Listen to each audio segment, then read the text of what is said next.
আমার নাম সানা, এই জন্য আমি সানা প্লাস সানার আমিত্তি খাই। আমি ভক্তি সহকারে খাই, এটা হলো বড় জিনিস।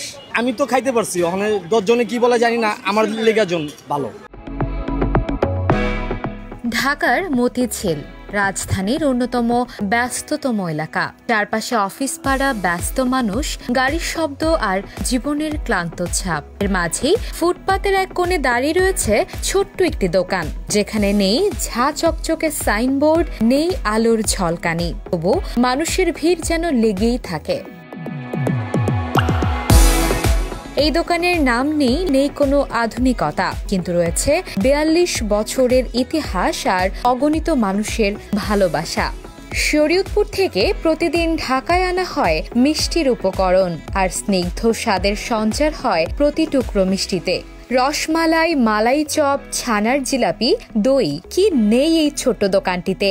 দাম শুরু মাত্র 30 টাকা থেকে, অথচ স্বাদের দিক থেকে তা হার মানায় নামি দামি ব্র্যান্ডকেও।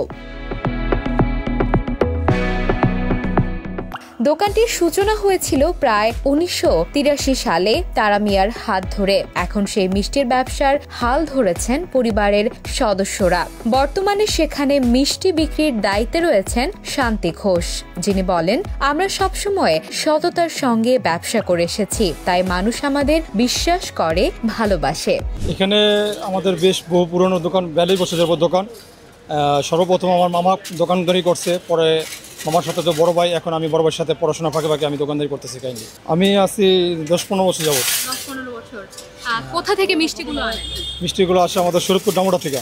এখানে সব শ্রেণীর মিষ্টি পাওয়া যায়। রসমালাই আছে, মালাই চপ, তারপর প্যারা সন্দেশ, এবং ল্যাংচা, চমচম, কালোজাম, ছানার জিলাপি, দই, গাওয়া ঘি, রসগোল্লা। কারণ যেহেতু স্বাস্থ্যপূর্ণ পরিবেশে দোকানদারি করি, সেই ক্ষেত্রে মানুষ খায়, ভালো রিভিউ করে, বাসার জন্য নিয়ে যায়।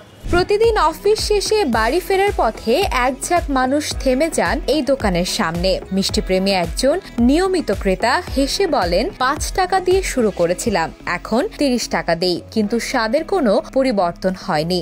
এখানে তো আমি অনেক বছর থেকে খাই, প্রায় 15 বছর ধরে এখানে মিষ্টি খাচ্ছেন।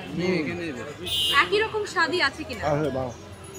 কোন মিষ্টিটা পছন্দ? 15 বছর তো সবই খেয়েছেন। আমি তো বেশিরভাগ সময় রসমালাই খাই। আরেকজন জানান, প্রায় দেখি এখানে ভিড় লেগে থাকে, আজ নিজেই স্বাদ নিতে এলাম। আমি এই প্রথম নিতে এসেছি, ঠিক আছে।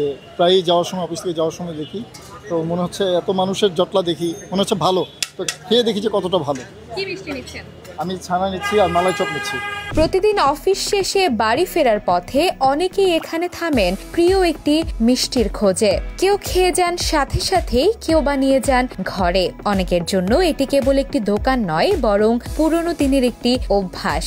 সাধারণত আমরা যেটা জানি, এরা গ্রাম থেকে মিষ্টিগুলো বানায় নিয়ে আসে, যত্ন সহকারে গ্রাম থেকে বানায় আনে, শহরে বেচে। আমাদের ভিতরে এখনো বিশ্বাস যে গ্রামে অন্তত নকল কম হয়। ঢাকা শহরে অনেক কিছু ডুপ্লিকেট বানাই, যার জন্য আমরা এই জিনিসটা খাই। আমার নাম সানা, এই জন্য আমি সানা প্লাস সানার আমিত্তি খাই।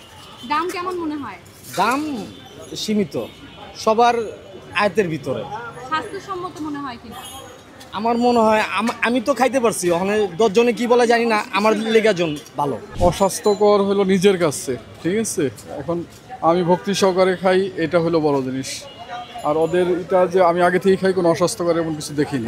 আজকের দিনে যেখানে খাবারের দোকান মানেই বিলাসিতা, সেখানে এই ফুটপাতের দোকানটির যেন এক টুকরো সাদামাটা প্রেম। কোনো প্রচার নেই, তবুও একনিষ্ঠ ক্রেতা আছেন শত শত।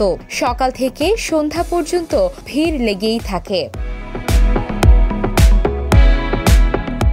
এভাবেই শহরের কোলাহলে নিঃশব্দে চলতে থাকা এই দোকানটি প্রমাণ করে, মন ছুঁয়ে যাওয়া খাবারের জন্য দামি পরিবেশ নয়, প্রয়োজন শুধু সততা, নিষ্ঠা আর ভালোবাসার স্পর্শ। ফারিয়া আহমেদ তন্নি, বাংলাদেশের খবর, ঢাকা।